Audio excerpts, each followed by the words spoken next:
నమస్కారం అండి. నేను doctor Pradeep Ojha, MD physician registrar endocrinologist. Bhaskar hospital Shapur గడ్డి మైసమ్మలో నేను మెడికల్ డైరెక్టర్గా చేస్తున్నాను. ఈరోజు మనం కొలెస్ట్రాల్ గురించి డిస్కస్ చేద్దాం. అసలు కొలెస్ట్రాల్ అంటే ఏంటి? ఇది ఎంత మోతాదు వరకు మన బాడీలో ఉండాలి? ఎంతకంటే ఎక్కువైతే మనకి ప్రాబ్లమ్స్ అనేవి స్టార్ట్ అవుతాయి అన్నది డిస్కస్ చేద్దాం. అండ్ ఆల్సో అసలు ఏ ఫుడ్స్ తీసుకోవాలి, ఇవి ఉండడం వల్ల మనకి ఏమేమి లక్షణాలు ఉంటాయి, ఏమేమి కాంప్లికేషన్స్ అంటే ఏ ఏ ప్రాబ్లమ్స్ వస్తాయి, ఇవన్నీ కూడా మనం డిస్కస్ చేద్దాం. ఫస్ట్ థింగ్, ఇప్పుడు కొలెస్ట్రాల్ అంటే ఏంటి అంటే మన బాడీలో లిపిడ్స్, కొవ్వు, దీన్నే మనం కొలెస్ట్రాల్ అంటాం. దీనివల్ల మనకి చాలా అడ్వాంటేజెస్ ఉంటాయి. ఫర్ ఎగ్జాంపుల్, ఈ కొలెస్ట్రాల్ అన్నది మన బాడీలో ఉండే హార్మోన్ రెగ్యులేషన్ అనేది జరుగుతుందన్నమాట. అంటే మన బాడీలో టెస్టోస్టెరాన్ కానీ కొన్ని టైప్ ఆఫ్ సెక్స్ హార్మోన్స్ ఉంటాయి, అవన్నీ కూడా ఈ కొలెస్ట్రాల్తోనే మేడప్ ఆఫ్ అవుతాయి అన్నమాట. ఇదే కాకుండా మన కడుపులో బైల్, అంటే మన కడుపులో మనం తినే ఫుడ్ ఏదైతే ఉంటుందో అది కరగడానికి కూడా ఈ కొలెస్ట్రాల్ అనేది చాలా మటుకు ఉపయోగపడుతుంది. అండ్ ఆల్సో థర్మో రెగ్యులేషన్, అంటే మన బాడీలో చలికి వేడికి మనకి తట్టుకునే శక్తిని కూడా ఒక మోతాదులో ఉండే కొలెస్ట్రాల్ అనేది ఉపయోగపడుతుంది అనమాట. ఇంక ఇవే కాకుండా చాలా దీనివల్ల ఎండోక్రైనాలజికల్ అడ్వాన్సెస్ ఉంటాయి. అంటే లైక్ హార్మోన్ రెగ్యులేషన్స్ అని ఇప్పుడు డిస్కస్ చేసాం కదా, ఇన్సులిన్ ప్రొడక్షన్స్ అని, ఇవన్నీ కూడా చాలా అడ్వాంటేజెస్ ఉంటాయి. అట్ ద సేమ్ టైం ఇది ఎక్కువ అవ్వడం వల్ల చాలా మటుకు కార్డియోవాస్కులర్ రిస్క్స్ ఉంటాయి. అంటే హార్ట్కి సంబంధించి చాలా ప్రాబ్లమ్, ఉండాల్సిన మోతాదు కంటే ఎక్కువ ఉంటే ఇలాంటి ప్రాబ్లమ్స్ అనేవి వస్తాయి. అంటే ఇప్పుడు ఫర్ ఎగ్జాంపుల్ కొలెస్ట్రాల్ అనేది మనకి ఈ లిపిడ్స్, ఈ కొవ్వు అనేది మనకి చాలా రకాలు ఉంటుంది. హెచ్డిఎల్ కొలెస్ట్రాల్ అంటాం, అంటే high density cholesterol. LDL cholesterol అంటాం, low density cholesterol. For example high density cholesterol అంటాం, ఇది చాలా మనిషికి చాలా ఇంపార్టెంట్ అండి. ఇది మంచి కొలెస్ట్రాల్ అని కూడా అంటాం, ఈ హెచ్డిఎల్ కొలెస్ట్రాల్. ఎల్డిఎల్ కొలెస్ట్రాల్ అంటే ఇది బ్యాడ్ కొలెస్ట్రాల్ అంటాం. ఎందుకంటే ఎల్డిఎల్ కొలెస్ట్రాల్ వల్ల హార్ట్ ప్రాబ్లమ్స్ కానీ లేదా ప్లేక్స్, గుండెలో ప్లేక్స్ ఏర్పడతాయి. ప్లేక్స్ అంటే కొలెస్ట్రాల్ ఏర్పడి గుండెకి వెళ్ళే నరాలు బ్లాక్ అవ్వడం, దాన్నే కొరనరీ ఆర్టరీ డిసీజ్ అంటాం. ఇలాంటి హార్ట్ ప్రాబ్లమ్స్ అన్నవి చాలా ఎక్కువ వస్తాయి. మంచి కొలెస్ట్రాల్ తక్కువ అవడం వల్ల మనకి చెడు కొలెస్ట్రాల్ అనేది లివర్కి తీసుకెళ్ళి వదిలేది హెచ్డిఎల్ కొలెస్ట్రాల్, అదే మంచి కొలెస్ట్రాల్. ఈ కొలెస్ట్రాల్ తగ్గడం వల్ల కూడా మనకి హార్ట్ ప్రాబ్లమ్స్ వచ్చే అవకాశం ఉంటుంది. ఇంకోటి ట్రైగ్లిజరైడ్స్ అంటాం. ట్రైగ్లిజరైడ్స్ అంటే మన బాడీలో ఉండే హార్ట్ కొలెస్ట్రాల్. ఇది లివర్ నుంచి ప్రొడక్షన్ అవుతుంది. ఇది ఎక్కువ అవడం వల్ల కూడా హార్ట్ డిసీజెస్ బాగా వచ్చే అవకాశం ఉంటుంది అన్నమాట. సో ట్రైగ్లిజరైడ్స్ అనేవి ఎక్కువ ఉండడం వల్ల మనకి హార్ట్ బ్లాక్స్ అనేవి ఏర్పడడం, ఇలాంటివన్నీ జరుగుతాయి. సో దీనికి మనం తీసుకోవాల్సిన జాగ్రత్తలు ఏంటి, ఇవన్నీ మనం తెలుసుకుందాం. ఇప్పుడు యాక్చువల్లీ ఫస్ట్ థింగ్, అసలు ముందు ఇవన్నీ మన ఇండియాలో 79%కి డిస్లిపిడిమియా, అంటే కొలెస్ట్రాల్ ఎక్కువ తక్కువ ఉండడం అన్నది 79% కామన్, ఇంక్లూడింగ్ మీ. నాకు కూడా కొలెస్ట్రాల్ అనేది కొంచెం అబ్నార్మల్గా ఉంది. దీనికి చాలా కారణాలు ఉంటాయి. మన ఫుడ్ అని చాలా మట్టుకు కారణాలు ఉంటాయి అన్నమాట. ఈ కొలెస్ట్రాల్ అనేది ఎంత మోతాదులో ఉండాలి? ఫర్ ఎగ్జాంపుల్ హెచ్డిఎల్ కొలెస్ట్రాల్ అంటాం. ఇది ఎప్పుడు కూడా గ్రేటర్ దెన్ 40, అంటే 40 కంటే ఎక్కువ ఉంటే మనకి చాలా మంచిది. అండ్ ఆల్సో ఇప్పుడు మిగతా కొలెస్ట్రాల్స్ అన్నీ తక్కువ ఉండాలి. ఫర్ ఎగ్జాంపుల్ టోటల్ కొలెస్ట్రాల్ కానీ, ఎల్డిఎల్ కొలెస్ట్రాల్ కానీ, విఎల్డిఎల్ కొలెస్ట్రాల్ కానీ, ఇవన్నీ తక్కువ ఉండాలి. ఎల్డిఎల్ కొలెస్ట్రాల్ ఎప్పుడు కూడా 100 నుంచి 159 మధ్యలో, అంటే ఈ మధ్యలోనే ఉండాలి. దీనికంటే ఎక్కువైతే హార్ట్ డిసీజెస్ వచ్చే అవకాశాలు ఉంటాయి. At the same time triglycerides, అదే లివర్ నుంచి వచ్చే కొలెస్ట్రాల్ అనమాట. ఇది లెస్ దెన్ 150 ఉండాలి. దానికంటే ఎక్కువ లైక్ 200 పైన ఉన్నా కూడా మనకి స్క్లిరోసిస్, అంటే గుండెకి రక్తం సప్లై చేసే నరాలు ఏవైతే ఉంటాయో కొరనరీ ఆర్టరీస్ అంటారు, అవన్నీ మూసుకుపోయే అవకాశాలు ఉంటాయి. విఎల్డిఎల్ కొలెస్ట్రాల్ కూడా ఎప్పుడు కూడా 100 కంటే, విఎల్డిఎల్ అనేది ఎల్డిఎల్లో ఇంకొక రకమైన కొలెస్ట్రాల్, అంటే వేస్ట్ కొలెస్ట్రాల్. ఇది లెస్ దెన్ 100 ఉండేటట్టు చూసుకోవాలన్నమాట. ఈ కొలెస్ట్రాల్ అన్నది పెరగడానికి గల కారణాలు ఏంటి అన్నది మనం తెలుసుకుందాం.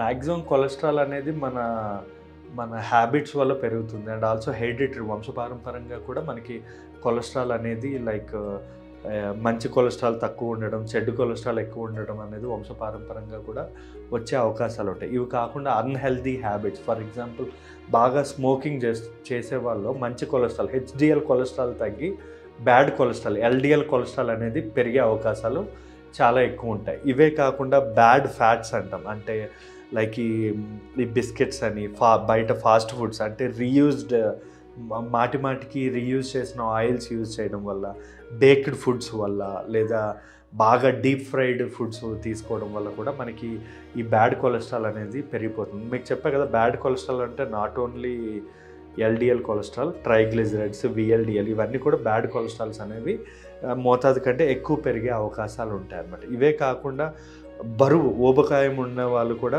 ఒబిసిటీ ఉన్న వాళ్ళు కూడా మనకి కొలెస్ట్రాల్ బాగా పెరిగే అవకాశం ఉంది. వయసు అనేది 50 సంవత్సరాలు పైబడిన వాళ్ళకి, లేదా రేస్ అంటాం లైక్ ఇండియన్స్ లేదా ఆఫ్రికన్స్, ఈ రేసెస్లో కూడా కొలెస్ట్రాల్ అనేది బాగా పెరిగే అవకాశం ఉంటుంది అన్నమాట. ఈ కొలెస్ట్రాల్ అనేది మనం కంట్రోల్లో పెట్టుకోకపోవడం వల్ల మనకి మెయిన్ ఇబ్బందులు ఏంటంటే హార్ట్ అటాక్స్ రావడం. హార్ట్ అటాక్స్ ఎలా వస్తాయి? ఎథెరోస్క్లెరోటిక్ హార్ట్ డిసీజెస్ అంటాం. అంటే హార్ట్లో కొలెస్ట్రాల్ పేరుకుపోయి హార్ట్ డిసీజెస్ రావడం, హార్ట్ అటాక్స్ రావడం, లేదా కొరోనరీ ఆర్టరీ డిసీజ్ అంటే హార్ట్కి బ్లడ్ సప్లై చేసే నరం బ్లాక్ అయ్యి మయోకార్డియల్ ఇన్ఫ్రాక్ట్స్ అంటాం, అదే దాన్ని హార్ట్ అటాక్, ఇవన్నీ వచ్చే అవకాశాలు.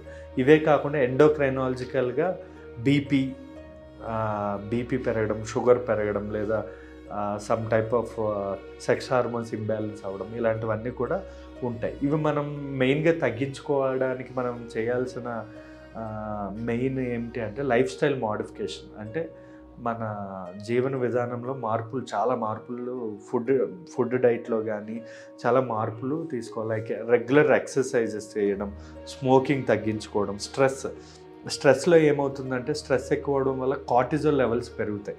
కార్టిజోల్ లెవెల్స్ పెరిగి దానివల్ల ఎల్డిఎల్ కొలెస్ట్రాల్ అనేది పెరిగే అవకాశం ఉంటుంది అన్నమాట. ఇంకోటి ఫిజికల్ యాక్టివిటీ. రోజు కూడా 30 నిమిషాల నుంచి 60 నిమిషాలు ఫిజికల్ యాక్టివిటీ, రన్నింగ్ కానీ ఇలాంటివన్నీ చేయడం చాలా మంచిదండి. కొలెస్ట్రాల్ తగ్గాలి అంటే ఫైబర్ ఫుడ్స్ బాగా తినాలి. అంటే పీచు పదార్థాలు లైక్ సోయాబీన్స్ అని చెప్పి, ఎంత ఫైబర్ ఫుడ్స్ తింటే అంత కొలెస్ట్రాల్ తగ్గే అవకాశం ఉంటుంది. ఇంకా దీనికి ట్రీట్మెంట్ ఏమి ఇస్తాం? మ్యాక్సిమం కొలెస్ట్రాల్కి మనం ఎట్రోస్టాటిన్స్ లేదా ఫీనోఫైబ్రేట్స్ అని చెప్పి, లేదా సాటోగ్లిటజార్స్, ఇవన్నీ కూడా మనం కొలెస్ట్రాల్కి డిపెండ్స్, అంటే పెరిగిన కొలెస్ట్రాల్ బట్టి, ఎల్డిఎల్ కొలెస్ట్రాల్ అంటే విత్ డాక్టర్ హెల్ప్ మనం పెరిగిన కొలెస్ట్రాల్ బట్టి ఒక్కొక్క ఎల్డిఎల్ కొలెస్ట్రాల్కి ఒక ట్రీట్మెంట్ ఉంటుంది, ట్రైగ్లిజరైడ్స్ పెరిగితే ఒక ట్రీట్మెంట్ ఉంటుంది, లేదా టోటల్ కొలెస్ట్రాల్ పెరిగితే ఒక ట్రీట్మెంట్ ఉంటుంది, లేదా హెచ్డిఎల్ గుడ్ కొలెస్ట్రాల్ తగ్గినా కూడా అది పెరగడానికి ఒక ట్రీట్మెంట్ ఉంటుంది. డిపెండ్స్ అన్న కొలెస్ట్రాల్ బట్టి ట్రీట్మెంట్ పెట్టాలి. అన్నిటికీ రెగ్యులర్గా ఎట్రోస్టాటిన్స్, రోస్వాస్టాటిన్స్ అలా పెట్టకూడదండి. అది కొలెస్ట్రాల్ లెవెల్స్ బట్టి డోస్ ఇస్తూ ఉంటాం. మళ్ళీ మనం ఈ కొలెస్ట్రాల్ మనం న్యాచురల్గా తగ్గించుకోవచ్చా అని చెప్పి చాలామంది అడుగుతూ ఉంటారు. అంటే ఫుడ్స్ ద్వారా అవన్నీ దాని గురించి కూడా నేను డిస్కస్ చేస్తాను. కొలెస్ట్రాల్ అనేది న్యాచురల్గా తగ్గించే ఫుడ్స్ కొన్ని ఉంటాయండి. ఫర్ ఎగ్జాంపుల్ మెయిన్గా వెల్లుల్లిలో చాలా మంచి, అంటే ప్రతిరోజు కూడా ఒక వెల్లుల్లి తీసుకోవడం వల్ల కొలెస్ట్రాల్ అనేది తగ్గుతుంది. లైక్ ఎందుకంటే అది మన రక్తంలో ఉన్న కొలెస్ట్రాల్ అంతా క్లీన్ చేస్తుంది, మన టోటల్ కొలెస్ట్రాల్ అనేది క్లీన్ చేస్తుంది. ఆరెంజెస్ ఏంటంటే దీనిలో విటమిన్ సి, నియాసిన్ అనేవి ఉంటాయన్నమాట. నియాసిన్, విటమిన్ సి ఏం చేస్తుందంటే హెచ్డిఎల్ కొలెస్ట్రాల్ పెంచుతుంది, అంటే మంచి కొలెస్ట్రాల్ అనేది పెరగడానికి ఉపయోగపడుతుంది.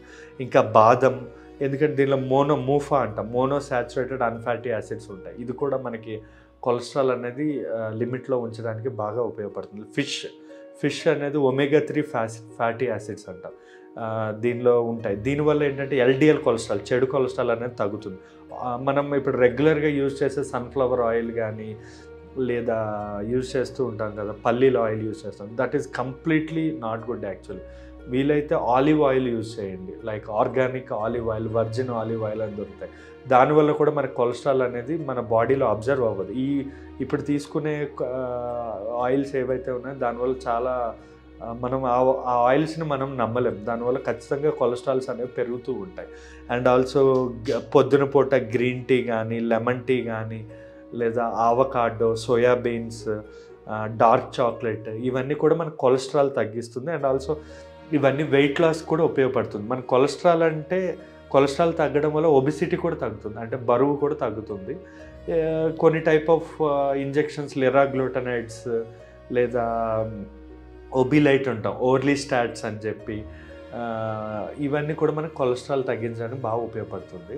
అండ్ డీటాక్స్ డైట్ అని ఉంటుంది అన్నమాట. డీటాక్స్ డైట్ అంటే మనం వాటర్లో రాత్రిపూట ఒక మింట్ లీవ్స్ కానీ, స్ట్రాబెర్రీ కానీ, అవకాడో కానీ ఇవన్నీ రాత్రి నానబెట్టుకొని, అంటే వాటర్ ఒక 4 లీటర్స్ ఆఫ్ వాటర్లో ఒక 3-4 స్లైసెస్, ఆరెంజెస్, ఇంకా ఇంకా చాలా ఉంటాయి లైక్ క్యూకంబర్ అని చెప్పి, ఇవన్నీ వాటర్లో నైట్ టైం పెట్టుకొని ఫ్రిడ్జ్లో పెట్టేసి మార్నింగ్ అదే వాటర్ తీసుకోవాలి. దానివల్ల కొలెస్ట్రాల్ అండ్ వెయిట్ లాస్ అయ్యే అవకాశం ఉంటుంది అన్నమాట. ఈ మధ్య బాగా డీటాక్స్ వాటర్ అనేది కొంచెం ఫేమస్ అయింది, వాడడం మొదలుపెట్టారు ప్రజలు యాక్చువల్లీ. అది కూడా చాలా బాగా పనిచేస్తుందండి. Thank you.